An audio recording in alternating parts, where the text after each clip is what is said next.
ഈ വെക്കേഷൻ ടൈമിൽ നമ്മുടെ മക്കൾക്ക് വേണ്ടി കുറച്ച് കാര്യങ്ങൾ ശ്രദ്ധിക്കുക. വീടിൻ്റെ മുൻവാതിൽ ലോക്ക് ചെയ്യുക. കഴിവതും മുകൾ ഭാഗത്തെ ബോൾട്ട് ഇടുക. കുട്ടികളെ തനിച്ച് വീട്ടിൽ ഇരുത്തരുത്. മിനിമം 12 വയസ്സ് വരെയുള്ള കുട്ടികളെ ഇലക്ട്രോണിക്, ഗ്യാസ് ഉപകരണങ്ങൾ തനിയെ കൈകാര്യം ചെയ്യാൻ അനുവദിക്കരുത്. അപരിചിതരോട് അകലം പാലിക്കാൻ പഠിപ്പിക്കുക. വീട്ടിലേക്ക് വരുന്ന ഫോൺ കോളുകൾ കഴിവതും മുതിർന്നവർ അറ്റൻഡ് ചെയ്യുക. പരിചിതമല്ലാത്ത നമ്പറിൽ വരുന്ന കോളുകളിൽ അച്ഛനുണ്ടോ അമ്മയുണ്ടോ ഇങ്ങനെയുള്ള ചോദ്യങ്ങൾക്ക് മറുപടി നൽകുന്നതിലെ അപകടം കുട്ടികളെ പറഞ്ഞ് മനസ്സിലാക്കുക. കോളിംഗ് ബെല്ലടിച്ചാൽ കുട്ടികൾ തുറക്കുന്ന പ്രവണത നന്നല്ല. വീടുകൾ തോറും സ്പ്രേയും മറ്റും വിൽക്കുന്നവരിൽ നിന്നും വാങ്ങാതിരിക്കുക. വിൽപ്പനയ്ക്ക് വരുന്നവരുടെ കയ്യിൽ നിന്നും സാധനങ്ങൾ മണത്ത് നോക്കുകയോ ചെയ്യരുത്. വീടിൻ്റെ മുൻവശത്ത് കുട്ടികളെ ഒറ്റയ്ക്ക് വിട്ടിട്ട് അടുക്കളയിൽ ജോലി ചെയ്യരുത്. കുട്ടികളെ ഒറ്റയ്ക്ക് ട്യൂഷന് വിടരുത്. കഴിവതും കൊണ്ടുവരാനും കൊണ്ടുപോകാനും സമയം കണ്ടെത്തണം. 15 വയസ്സിന് താഴെയുള്ള കുട്ടികളെ ഒരിക്കലും സാധനങ്ങൾ വാങ്ങാൻ കടയിൽ വിടരുത്. ഏറ്റവും വേണ്ടപ്പെട്ടവരുടെ ഫോൺ നമ്പർ പഠിപ്പിച്ചു കൊടുക്കുക. ഏറ്റവും പ്രധാനപ്പെട്ട കാര്യം, ഏറ്റവും അടുത്ത പോലീസ് സ്റ്റേഷൻ, ലാൻഡ്മാർക്ക് എന്നിവ കുട്ടികൾക്ക് പരിചയപ്പെടുത്തുക. ബസ്സിലും മറ്റും യാത്ര ചെയ്യുമ്പോൾ അപരിചിതരോട് വേണ്ടാത്തൊന്നും സംസാരിക്കാതിരിക്കുക.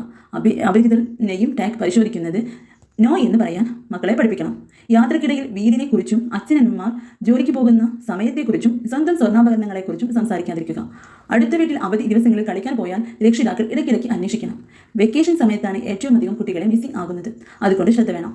വെക്കേഷൻ സമയത്ത് ബന്ധുവീട്ടുകളിൽ നിൽക്കാൻ പോകുമ്പോൾ ആ പരിസരത്തെക്കുറിച്ചും അവിടെ ജലാശയങ്ങളെക്കുറിച്ചും അതിലെ അപകടങ്ങളെക്കുറിച്ചും കുട്ടികളെ ബോധ്യപ്പെടുത്തുക.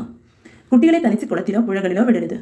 കുട്ടികളെ മിസ്സിംഗ് ആയാൽ ആദ്യം അയൽവാസികളെ, വാർഡ് മെമ്പർ, പോലീസ് സഹായം ആവശ്യപ്പെടാം. ഇട റോഡുകളുടെ, അതായത് പഞ്ചായത്ത് റോഡ്, ചെറിയ റോഡുകളുടെ ജംഗ്ഷനുകളിൽ CCTV ക്യാമറകൾ പ്രദേശവാസികൾ പണം ഷെയർ ചെയ്തു സ്ഥാപിക്കുന്നത് നല്ലതാണ്.